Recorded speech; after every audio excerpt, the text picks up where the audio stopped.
Welcome back to all my beautiful friends out there. How are you? Hope you all are doing well.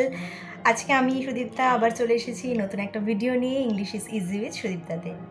আজকের ভিডিওটা কিন্তু আবার একটা interview related video এবং এই ভিডিওটাতে আমি তোমাদেরকে বলবো কি রিজিউমে ওকে বা সিভি এটা কতটা ইম্পর্ট্যান্ট রোল প্লে করে যখন আমরা কোনো ইন্টারভিউ দিতে যাই।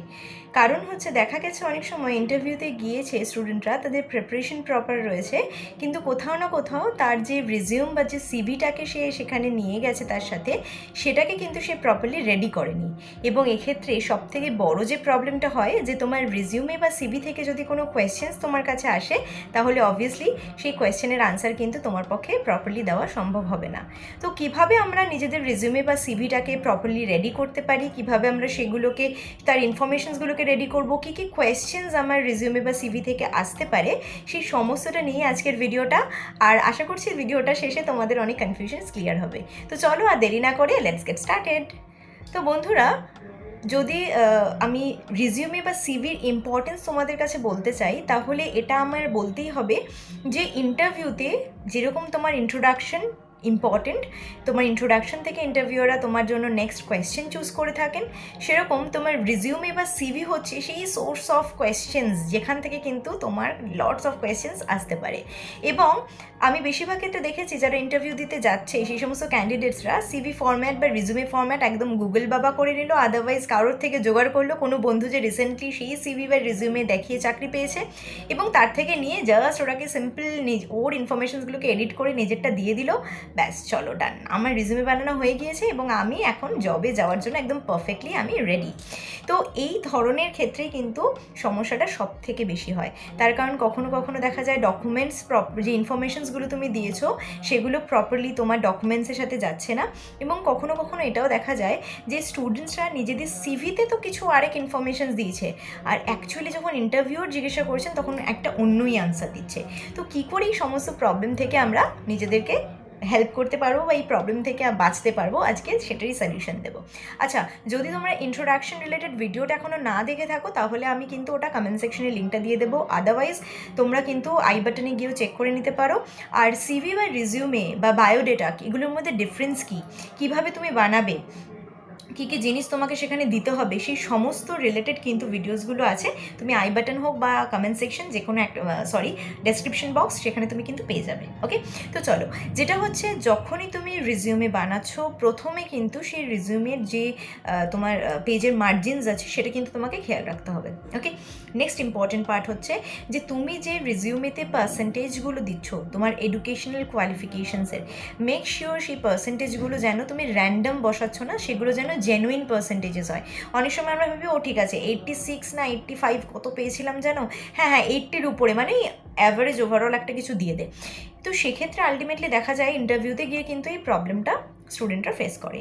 আর একটা জিনিস তোমাকে মনে রাখতে হবে যে রিজিউমে যখন তুমি প্রেজেন্ট করছো, আমি ফার্স্টে রিজিউমের কথাই বলি, রিজিউমে যখন তুমি প্রেজেন্ট করছো সেখানে কিন্তু তোমার যে কেরিয়ার অবজেক্টিভ, ওকে, তোমার কেরিয়ার অবজেক্টিভ বলে তুমি যে জিনিসটা ওখানে দেবে, এগেইন তোমরা যদি কেরিয়ার অবজেক্টিভ কী দিতে হয় না দিতে হয় তোমরা ওই ভিডিওটা দেখে নিও, আমি ওটা এখানে বলে আর সময় নষ্ট করছি না। তো কেরিয়ার অবজেক্টিভ যেটা তুমি ওখানে দিয়েছো না, তুমি যখন ইন্টারভিউয়ারকে আনসার দিচ্ছ, কে যে সাপোজ তোমাকে জিজ্ঞাসা করলো what is a career objective, এবার তুমি ওখানে লিখেছো তো একটা কিছু গুগল থেকে সার্চ করে কপি পেস্ট করে, এখানে তুমি অন্যই একটা আনসার দিচ্ছ, তো ওরা সাথে সাথে বলবে your career objective is not matching with the one you provided here in your resume. তো সেক্ষেত্রে কিন্তু তুমি প্রবলেমে পড়বে। তাহলে তুমি যদি কেরিয়ার অবজেক্টিভ যেটা দিয়েছো ওটাকে ডিটেইল একদম ঝরঝরে বাবরের জীবনের কাহিনীর মতন মুখস্থ করে যাও, তাহলে মনে হবে এ জানে কী করে কী করতে হয় এবং এটাকে পুরো ঝরঝরে মুখস্থ করে চলে এসেছে। তাহলে করবেটা কি, যেটা তোমাকে করতে হবে সেটা হচ্ছে যে কেরিয়ার অবজেক্টিভটা তুমি লিখছো, ওকে, সেটার কিন্তু তোমার কিছু কিওয়ার্ডস সেখান থেকে বার করতে হবে। যেরকম আমি যদি এক্সাম্পল হিসেবে বলতে চাই, আমি কেরিয়ার অবজেক্টিভে নিজের কি লিখছি, to get a job in an accounts based organisation where I can utilise my skills and expertise for the betterment of the company and help the company to achieve its required goals. এখানে আমি কি কি দেখতে পাচ্ছি keywords আছে, to get a job in an accounts based organisation, তাহলে এটা একটা কিওয়ার্ড কি আমি অ্যাকাউন্টস বেসড জায়গায় কাজ করতে পারি, যেখানে আমি কি করবো আমার স্কিলস অ্যান্ড এক্সপার্টিসকে ইউজ করবো। তাহলে আমি সেটাকে কিওয়ার্ডস পেলাম, যাতে আমি কী করতে পারি, কোম্পানিকে হেল্প করতে পারি কিসে, two achieve its required goals. তাহলে দেখো আমি 4-5টা কিওয়ার্ডস পেয়ে গেছি। এবার এই কিওয়ার্ডসগুলোকে সাজিয়ে একটা আলাদা সেন্টেন্স আমি তৈরি করব। তাহলে সেক্ষেত্রে আমি কেরিয়ার অবজেক্টিভ কী বলতে পারি, কি sir my career objective is I want to join an accounts based organization and I like to utilize all my skills and expertise and in this way I'd like to help the company to achieve its required goal. তাহলে দেখো আমি কিন্তু সেই সবটাই যেগুলো আমি mention করেছি আমার কেরিয়ার অবজেক্টিভে, সেই সবটাই কিন্তু আমি এখানে বলছি। কিন্তু আবার কেরিয়ার অবজেক্টিভ যেটা লিখেছি ওটা কি ইন ডিটেল আমি প্রপার দাড়ি কমা মেনে মুখস্থ বলে দিচ্ছি না। তাহলে এভাবে তোমাকে কেরিয়ার অবজেক্টিভটা রেডি করতে হবে। অনেক সময় ইন্টারভিউরা জিজ্ঞাসা করে থাকেন কি তোমার হায়ার সেকেন্ডারি কোন বোর্ড থেকে, তুমি লিখেছো ওখানে, কিন্তু যখন তুমি লিখেছো না তখন তুমি জাস্ট সার্টিফিকেটসটা বার করে তার ইনিশিয়ালসগুলোকে লিখে লিখে দিয়ে দিয়েছো। ওয়েস্ট বেঙ্গল বোর্ড হলে WBCHSE, ঠিক আছে। এবার সেক্ষেত্রে তোমাকে ইন্টারভিউ জিজ্ঞাসা করছেন কি তুমি কোন বোর্ড থেকে পাস করেছো। তো এই সময় কিন্তু স্টুডেন্টসরা মাঝে মাঝে একটু প্রবলেম ফেস করে, কারণ তারা নিজেদের বোর্ডটাকে প্রপারলি বলতে পারে না। মাধ্যমিকের বোর্ড এবং ওয়েস্ট বেঙ্গল গভর্নমেন্ট যে কাউন্সিল যেটা আছে HSS, সেটার মধ্যে তারা কনফিউজড হয়ে যায়।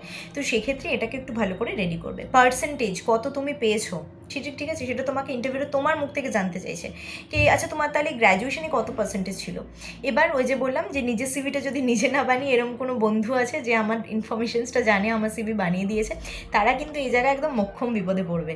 তো তারা কেয়ারফুল থাকবে এবং এই জিনিসগুলো, এই ভুলগুলো যাতে না হয় সেটাকে কিন্তু খেয়াল করবে। আচ্ছা, এরপরে যে জিনিসটা যেটাই আমি দেখেছি সব থেকে বেশি স্টুডেন্টরা গন্ডগোল করে সেটা হচ্ছে hobby. What is your hobby. যখন বেসিক্যালি হবি তো কিছু নেই ঘুমোনো ছাড়া, এবার ওখানে তো কিছু একটা লিখতে হবে। এবার সেখানে কি লিখেছে, সেখানে লিখেছে ফটোগ্রাফি ইজ মাই হবি। ওকে, এবার যখন ইন্টারভিউ সিভি বানানো বা রিজুমে বানানোর পর একবারও খুলে দেখিনি, ওই জাস্ট নিয়ে রেখেছে, প্রিন্ট আউট করে রাখা রয়েছে, ইন্টারভিউ দিন নিয়ে যেতে হবে, ব্যাস এতটা জেনে নিয়েছি মানে আমার ডান। এইবার কি হয়েছে, ইন্টারভিউ জিজ্ঞাসা করেছে হোয়াট ইজ ইয়োর হবি। না এবার তখন কি মনে পড়ছে, my hobby is playing cricket and watching movies. Interview কী বলবে, so why don't you mention this in your resume. তো তুমি বলবে আরে হবি তো দিয়েছিলাম। তো তুমি বলে স্যার, তো বলবে কি স্যার যে sir you mentioned your hobby as photography, so why don't you mention that playing cricket or watching movies are also your hobbies. তো তুমি প্রবলেমে পড়বে। সেই জন্য তোমরা অবশ্যই নিজে যে রিজিউমেটা বানাচ্ছ সেটাকে একবার অন্তত কি করবে, একটু গো থ্রু করবে, এটাতে তোমাদেরই কিন্তু হেল্প হবে। এবার নেক্সট যে পার্টটা সেটা হচ্ছে যে তোমার ইমেল আইডি। এটাও কিন্তু রিজিউমে থেকে একটা কোয়েশ্চেন আসে। তুমি ইমেল আইডি যখন বানিয়েছো, তোমার ইমেল আইডি যখন বানানোর সময় সেম নাম তো অনেকের থাকে, তো তখন একটা সাজেশন চলে আসে, নিচে সাজেস্টেড অনেক কিছু আসে। তো স্টুডেন্টসরা কী করে, ওই আর বেশি খাটাখাটি করে না, ওই সাজেস্টেডের থেকে কিছু একটা নিয়ে ওখানে বসিয়ে দেয়। প্লাস কারোর তো ভয়ঙ্কর ইমেল আইডি আছে, যেমন হচ্ছে সাপোজ সুদীপ্তা দেবনাথ 007@gmail.com। তো এই ধরনের যাদের নাম্বারস আছে, এক্সেপ্ট যাদের ডেট অফ বার্থ দিয়ে করা আছে, বা অনেকে নিজের লোকালিটির পিন নাম্বার দিয়ে করে, বা অনেকে নিজের মোবাইল নাম্বারের ইনিশিয়াল 4টে ডিজিট বা লাস্ট 4টে ডিজিট দিয়ে নিজের ইমেল আইডি ক্রিয়েট করে, মানে নাম তারপর নিজের ইনিশিয়াল 4টে ডিজিট ইমেল আইডি মোবাইল ফোনে, তারপর @gmail.com। তো যদি তুমি এখনও অবধি এরকম কোনো লজিক লাগিয়ে নিজের ইমেল আইডি ক্রিয়েট না করে থাকো, তাহলে অবশ্যই কোনো একটা লজিক খুঁজে বার করে নিও, কারণ ইমেল আইডি চেঞ্জ করাটা একটু টাফ। তো সেক্ষেত্রে তোমাকে যেটা করতে হবে সেটা হচ্ছে তুমি যে নিউমেরিক ভ্যালুটা ওখানে দিয়েছো তার একটা সেন্স বার করে নিও, একটা লজিক তার বার করে নিও। সেক্ষেত্রে বেস্ট অপশন হচ্ছে যে আমার ফার্স্ট যে মোবাইল ফোনটা ছিল তার মধ্যে এই ডিজিটটা ছিল, আদারওয়াইজ হচ্ছে কি এটা আমার লাকি ডিজিট, আদারওয়াইজ হচ্ছে ফার্স্ট দুটো ডিজিট হচ্ছে এটা আমার ফার্স্ট ক্লাসের রোল নাম্বার ছিল, যে কোনো কিছু, ঠিক আছে। এক্সকিউজ বানানোর জন্য আমরা সবাই এক্সপার্ট, তো আমার সেটা তোমাদেরকে শেখাতে হবে না, সেটা তোমরা ভালোই জানো। তো তোমরা কিন্তু এরকম কিছু একটা বানিয়ে নিও যাতে তোমাদের প্রবলেম ফেস করতে না হয়। কারণ তুমি যদি বলো কে স্যার এটা সাজেস্টেড এসেছিলো আর আমি দিয়ে দিয়েছি, তো ইন্টারভিউ কিন্তু রিভার্ট ব্যাক করবে, you create your mail ID with so much carelessness that you took a suggestion from Google, so you don't feel the requirements to make it logical one, right, you don't feel that. তো এই ধরনের কিন্তু তোমাকে রিপারকেশনস ওখান থেকে face করতে হবে। তো সেই জন্য তোমার যেটা কাজ হচ্ছে, যে যা বানিয়ে নিয়েছো, যাদের তো সেই বয়স জিজ্ঞাসা করলে বলছে না, কিন্তু মেল আইডি জানতে গেলেই বয়স জেনে যাবে, তাদের ক্ষেত্রে আলাদা। বাট আদারওয়াইজ যদি তুমি এমনি একটা সাজেস্টেড কোনো একটা কিছু নিয়ে থাকো, তো তার একটা সেন্স বা লজিক কিন্তু অবশ্যই বার করে নিও। এবার হচ্ছে অনেক সময় দেখা যায় যখন আমরা ফিজিক্যালি কোথাও সিভি সাবমিট করছি বা রিজিউমে সাবমিট করছি, আমরা কিন্তু ডেট, প্লেস এবং নিজের সিগনেচার এটাকে একদম ভুলেই যাই। যখন দিতে যাচ্ছি, হ্যান্ড ওভার করতে যাচ্ছি, তখন মনে পড়ছে ওরে বাবা এটা তো করা হয়নি, দেন নিয়ে তাড়াতাড়ি করে সামনে দাঁড়িয়ে সাইন করছি বা সামনে বসে সাইন করছি। এটা প্রচণ্ড একটা ইরেসপন্সিবল কাজ হয়ে যায়। এটা থেকে শো করে কি তুমি কতটা সিরিয়াসলি ইন্টারভিউটাকে নিয়েছো বেসিক্যালি। যখনই ইন্টারভিউ দিতে যাবে, বাড়ি থেকে হোক বা আগে হোক, সেই ডেট, প্লেস এবং সিগনেচারটা বাবা অবশ্যই করে রেখো। আদারওয়াইজ কিন্তু কোথাও না কোথাও একটা ভেরি নেগেটিভ ইম্প্যাক্ট ইন্টারভিউয়ার্সদের কাছে পৌঁছে যায়। ওকে, তো এই গেলে হচ্ছে রিজিউমের কথা। এবার আমি যদি সিভির পোর্শনে আসি, তাহলে সিভির ক্ষেত্রে দেখা যায় সিভিতে যে জিনিসটা মেনলি প্রায়োরিটি পায় সেটা হচ্ছে তোমার জব রোল। ওকে, কেরিয়ার অবজেক্টিভের বদলে সিভিতে কী হয়, জব রোল হয়। কেরিয়ার অবজেক্টিভ মানে আমি কেরিয়ারে কী হতে চাইছি, that is my career objective. রিজিউমেতে কেন থাকে, কারণ রিজিউমে ফ্রেশার্সদের জন্য থাকে। সিভিতে কী থাকে, সিভিতে থাকে হচ্ছে জব রোল, মানে আমি এক্সপিরিয়েন্সড ক্যান্ডিডেট এবং আমি এই কাজটাই এখন করে এসেছি। এবার জব রোলে অনেক সময় অনেকে কী করে, গুগলে সার্চ করে কি teaching based job role related examples বলে একটা সুন্দর পছন্দ হলো, সেটাকে কপি পেস্ট করে দিল। তো এবার ইন্টারভিউ তোমাকে জিজ্ঞাসা করবে, tell me something about the job role you are doing at present or you have done in your previous company. তো তুমি আলাদাই কিছু বলছো। এগেইন কেরিয়ার অবজেক্টিভের মতন এটাকেও কিন্তু তোমাকে প্রপারলি রেডি করতে হবে, যেখানে তুমি যে জব রোলগুলো দিয়েছো সেই কি ওয়ার্ডসগুলোকে সঙ্গে নিয়ে তোমাকে কিন্তু একটা জব রোল বানাতে হবে। ওকে, যেমন কি ধরো আমি যদি টিচিং প্রফেশনের কথা বলি, তাহলে আমি বলবো ওখানে ধরো দিয়েছি have good patience level, good in communications, help my students ল to improve their communication skill. তো এই ধরনের কি ওয়ার্ডসকে আমি কিন্তু ইউজ করতে পারি আমার জব রোলের ক্ষেত্রে। নেক্সট যে ইম্পর্টেন্ট পার্ট সেটা হচ্ছে আমি ওখানে যে ওয়ার্ক এক্সপিরিয়েন্সটা দিয়েছি। ওকে, ওখানে অনেক সময় কী হয়, আমরা যে ওয়ার্ক এক্সপিরিয়েন্সগুলো দিয়ে থাকি সেটা কোন সাল, মানে কোন সময় থেকে কোন সময় বা কবে জয়েন করেছিলাম, আমাদের কাছে হয়তো অত ক্লিয়ার ডেটাটা নেই সেই মুহূর্তে। তো আমি একটা অ্যাপ্রক্সিমেট দিয়ে দিলাম, একটু চিন্তা করে, হ্যাঁ ওখানে মনে হয় জানুয়ারি থেকে স্টার্ট করেছিলাম, তো এবার জানুয়ারি দিয়ে দিলাম। এবার আমাকে জিজ্ঞাসা করলো যে তুমি লাস্ট কোম্পানিতে কবে জয়েন করেছো, এবার আমার এই মোমেন্টে বসে মনে পড়লো যে না আমি না মার্চ 1 থেকে জয়েন করেছিলাম, দেন আমি বলে দিলাম মার্চ 1। তাহলে কী হবে, আলটিমেটলি মনে হবে যে হয় ওই ওয়ার্ক এক্সপিরিয়েন্সটা ভুলভাল আছে, আদারওয়াইজ আমি একদম কেয়ারফুল নই। তো সেই জন্য কি করতে হবে, তুমি যে ওয়ার্ক এক্সপিরিয়েন্সগুলো দিয়েছো তার টাইমিং, কোন কোম্পানিতে কত মাস ছিল, সেটা যেন প্রম্পটলি তুমি আনসার দিতে পারো। যেমন তুমি কত বছরে গ্র্যাজুয়েশন কমপ্লিট করেছো, তো অবভিয়াসলি তুমি 3 ইয়ার্সই বলবে, ঠিক আছে, এটা তো তুমি ভাবতে হবে না। তো এইরকমভাবেই তুমি যে টাইমিংটা দিয়েছো, যে ওয়ার্ক এক্সপিরিয়েন্সটা তুমি গ্যাদার করেছো, সেটা তুমি কত টাইম ওখানে কাজ করেছিলে বা ওখানে কী কী কাজ করতে, সেগুলো সম্বন্ধে কিন্তু তোমার একটা ক্লিয়ার কাট একটা নলেজ থাকতে হবে।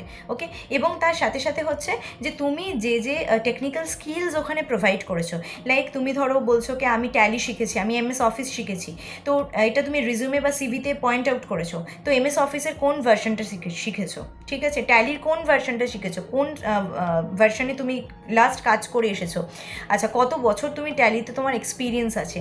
কিংবা তুমি বলতে পারো যে আমি ডেটা এন্ট্রি অপারেটরিং একটা কোর্স করেছি, তো কোর্সটা কোন প্রজেক্টের আন্ডারে ছিল, গভর্নমেন্টের অনেক প্রজেক্টস থাকে, তার আন্ডারে অনেকে কোর্স করে থাকে ডেটা এন্ট্রি। তো সেই জন্য নিজের রিজিউমেতে যে যে ইনফরমেশনসগুলো দেবে সেগুলো সম্বন্ধে ডিটেল নলেজ বা ডিটেল আইডিয়া নিয়ে রাখবে। If you are saying that your hobby is playing cricket, তো ইন্টারভিউর তো বলেনি যে তুমি প্লেইং ক্রিকেট লেখো, তুমি লিখেছো প্লেইং ক্রিকেট, তো বেসিক্যালি কোয়েশ্চেন্স প্লেইং ক্রিকেট থেকেই আসবে। তো তোমার ফেভারিট প্লেয়ার কে, সে লাস্ট কোন টিমের হয়ে খেলেছে, রিসেন্ট কোনো একটা রেকর্ডস তার বলো, বা তার কোন জায়গাটা তোমার ভালো লাগে সব থেকে, এই ধরনের কোয়েশ্চেন্স কিন্তু অবশ্যই আসবে। এবং সবার আগে যেটা তোমাকে খেয়াল রাখতে হবে কি, 3টে জিনিস, সিভি বা রিজিউমের ফরমেশন বা ফরম্যাটিং সেটা ঠিকঠাক আছে কিনা, নাম্বার 2 ডেট, প্লেস, সাইন এগুলো প্রপারলি আছে কিনা, নাম্বার 3 যে ইনফরমেশনসগুলো তুমি দিয়েছো সেটা সম্বন্ধে তোমার প্রপার নলেজ বা আইডিয়া আছে কিনা। ওকে, তো যদি তোমাদের এই ভিডিওটা ভালো লেগে থাকে অবশ্যই লাইক অ্যান্ড শেয়ার করে দেও ভিডিওটাকে সেই সব বন্ধুদের সাথে যারা চাকরির জন্য রেডি হচ্ছে বা আপকামিং ডেজে এই ফিল্ডে আসতে চলেছে, because you all know that sharing is caring. Until the time keep learning and keep supporting me, and yes obviously stay safe and stay at home. Thank you.